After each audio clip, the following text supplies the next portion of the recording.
అందరికీ హాయ్ అండి. ఈరోజైతే కొంచెం ఎక్కువ క్వాంటిటీలో వంట చేయాల్సి వచ్చిందండి. చేలో పని చేస్తున్నారు కూలోళ్ళు. వాళ్ళకి ఒక 10 మందికి భోజనం వండాల్సి వచ్చింది. ఇంక అందుకనే పెద్ద గిన్నె పెట్టి అయితే వండేసాను. ఇట్లా మసి ఎక్కువగా ఉన్నప్పుడు ఈజీగా మనకి తోముకోవడానికి ఈజీగా ఉండాలంటే చిన్న చిట్కా ఒకటి చూపిస్తాను.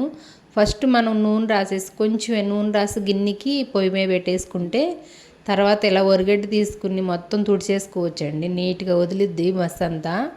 ఇంకా మనం ఎక్కువ కష్టపడే పని ఉండదు. చూసారా ఎలా వదులుతుందో. ఇప్పుడు అదంతా క్లీన్ అయిపోయింది కదా, అప్పుడు సబ్బుతో కానీ సర్ఫ్తో కానీ కడుక్కుంటే గిన్నెలు అయితే చక్కగా నీట్గా ఉంటాయండి.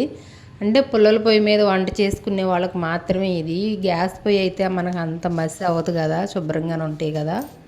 రోజు మాది మొక్కజొన్న ఇరిసామండి. మొక్కజొన్న ఇరిసినప్పుడు మగోళ్ళు మనకి లోడ్ చేయడానికి చాలాసేపు ఉండాల్సి వస్తుంది. చేలోనే లోడ్ అవ్వటానికి కొంచెం లేట్ పట్టిద్ది కదా, వాళ్ళ ఇంటికి వెళ్ళి తిని రావాలి అంటే లేట్ అయిపోద్ది. ఇంక ప్రతి సంవత్సరం నేను ఇలాగే వంట చేసి వాళ్ళ క్యారేజీ అయితే పెట్టేస్తాను.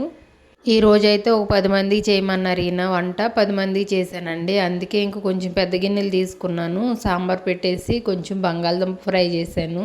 అలాగే పెరుగు చట్నీ కూడా ఉంటుంది కదా, సరిపోద్దని చెప్పేసి మన చెట్టుకి మామిడికాయలు ఉన్నాయి కదా, కొంచెం మామిడికాయలు కోసి మామిడికాయ చట్నీ కూడా చేశాను. ఈ సంవత్సరం కొత్త బలం ఈరోజే చేశానండి మామిడికాయ చట్నీ.